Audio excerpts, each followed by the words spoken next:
For the next 31 days on the FCPA Compliance Report, we're going to be bringing you a daily tip, strategy, or idea that you can use to improve your program.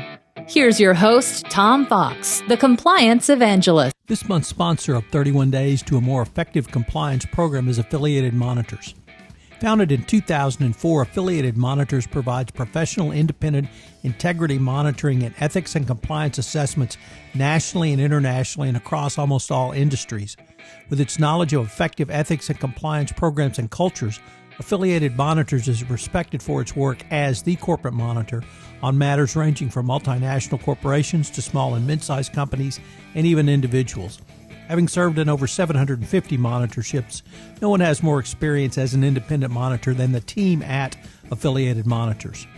For more information on how an independent monitor can help improve your company's ethics and compliance programs, visit this month's sponsor, Affiliated Monitors, at www.affiliatedmonitors.com. Code of conduct as an internal control. Not many compliance practitioners consider your code of conduct as an internal control, but last year we had an SEC enforcement action against United Airlines that really spelled out how this can occur. So I'm going to take some time to talk about this case because I think it really illustrates how your code of conduct, and more importantly, adherence to and exceptions from your code of conduct, can act as an internal control or a violation of your internal control. So last year, one of the most interesting non-Foreign Corrupt Practices Act enforcement actions occurred when the Securities and Exchange Commission brought an action against United Airlines. It involved a clear quid pro quo benefit paid out by United Airlines to the former chairman of the board of directors of the Port Authority of New York and New Jersey, David Samson. That's the public entity which has authority over, among other things, the United Airlines operations at the company's huge East Coast hub in Newark. The reason this case is so interesting from an enforcement perspective is not that, or rather it was not foreign corruption, but domestic corruption. But for the purposes of internal controls, it focused on the actions of former United CEO Jeff Smizek in personally approving the benefits granted to favor Samson, and they violated the company's code of conduct and internal controls around gifts to foreign officials. That led to a $2.4 million penalty leveled on United and a non-prosecution agreement with the Department of Justice, which also added a penalty of $2.25 million. Separate and apart, the chairman, Samson, pled guilty for receiving the bribe. The scandal also cost the resignation of Smizek and two high-level executives from United. In a press release at the time of the resignation, the company stated the departures announced today are in connection with the company's previously disclosed internal investigation related to the federal investigation associated with the Port Authority of New York and New Jersey. The investigations are ongoing, and the company continues to cooperate with the government.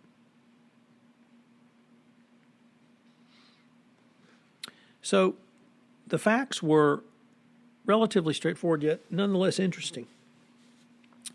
A further twist to this fascinating case was that it all came out in relation to the Bridgegate scandal from New Jersey, although it was not related to the original claim that Governor Chris Christie ordered the closing of certain traffic lanes around Fort Lee, New Jersey, to punish the mayor for not supporting the governor. The entire affair involved a flight from Newark to Columbia, South Carolina. The flight was reported to be a money-losing route. It was reinstated by United at either the request of Chairman Samson or independently done so by United to obtain a benefit from Samson. The reason was Samson had a weekend home at a town called Aiken, South Carolina, which is near Columbia, and was not happy there was no direct flight service from Newark. So he got his direct flight from United. The flight from Newark to Columbia was a money loser, and it was derisively termed the chairman's flight. The SEC cease and desist order indeed reported that United had lost some $945,000 on the flight alone, or the route alone.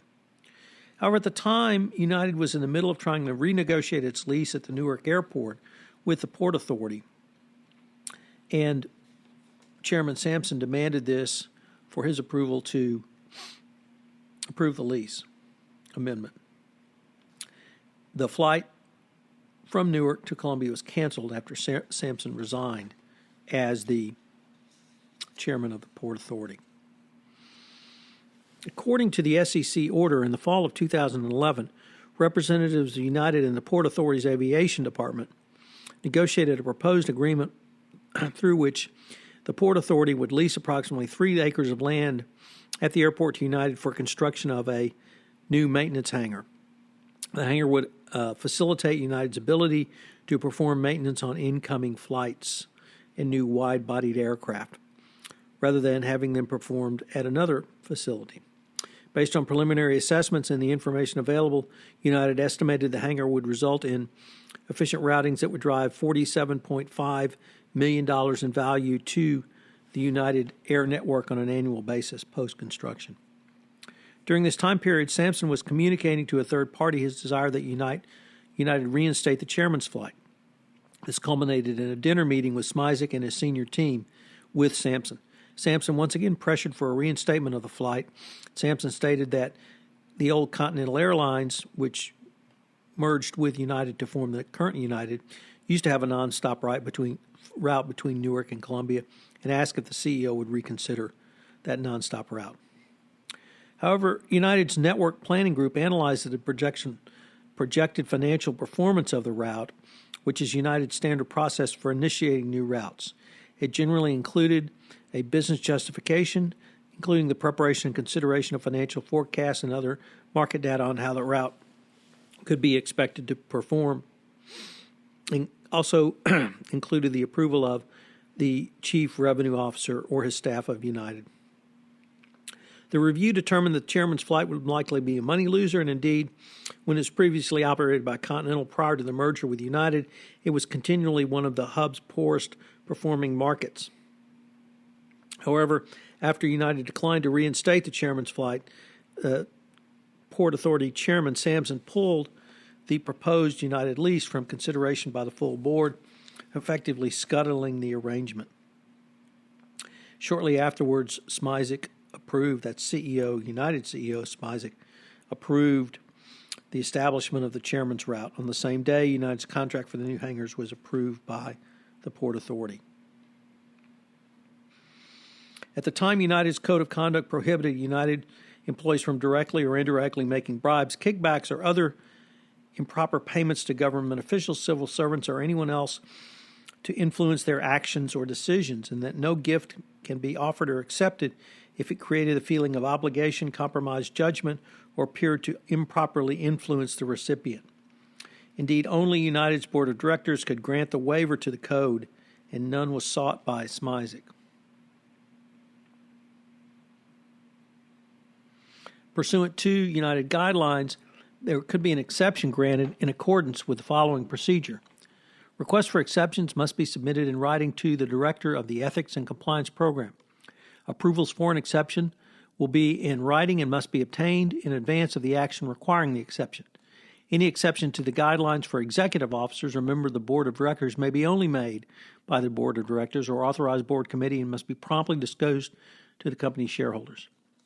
As further noted in the SEC order, no one at United sought a waiver of the United Code of Business Conduct prior to initiating the chairman's route for Samson's personal benefit, nor did anyone seek or obtain an exception to the ethics and compliance guidelines prior to initiating the chairman's route.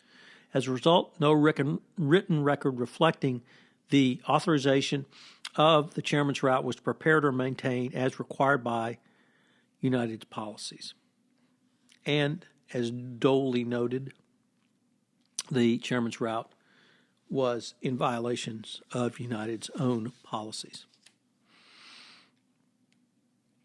So here we have a code of conduct, clearly specifies if you want to give a gift to a government official, to influence that government official, you have to have board approval, and that was not done. So it's very, very, very rare that a code of conduct would be the basis of an internal control violation, but here we have that example. So as the compliance practitioner, yet again, it's another example of there are internal controls out there in your organization are probably already in place that you haven't thought of. So what are today's 3 key takeaways? Well, we have to start off with the fact that this was a Foreign Corrupt Practices Act case which occurred entirely inside the United States, and that makes it noteworthy of itself.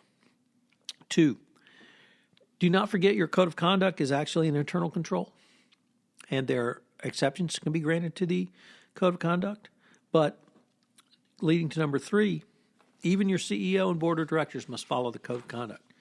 And if you require an exception and no exceptions are granted or no exceptions are applied for, then you violated the code of conduct. This is Tom Fox. Thank you very much for listening to Day 13 of 1 month to more effective controls, and I hope you'll join me tomorrow for Day 14. This is Tom Fox again. Hope you've enjoyed this episode of 1 month to better internal controls. If you've listened to this podcast on iTunes, I would greatly appreciate it if you would rate this podcast, as it would help in our rankings. The word out about the only 1 month podcast series, which enables you to design, implement, and enhance a better compliance program. Also, if you have any questions, please feel free to contact me at tfox@tfoxlaw.com. This is Tom Fox. Thank you very much for listening, and I hope you will join us again tomorrow. Once again, thanks to our sponsor, Affiliated Monitors, for sponsoring this month's series. This production of 31 Days to a More Effective Compliance Program is a special production of the Compliance Podcast Network. I hope you will join me again tomorrow.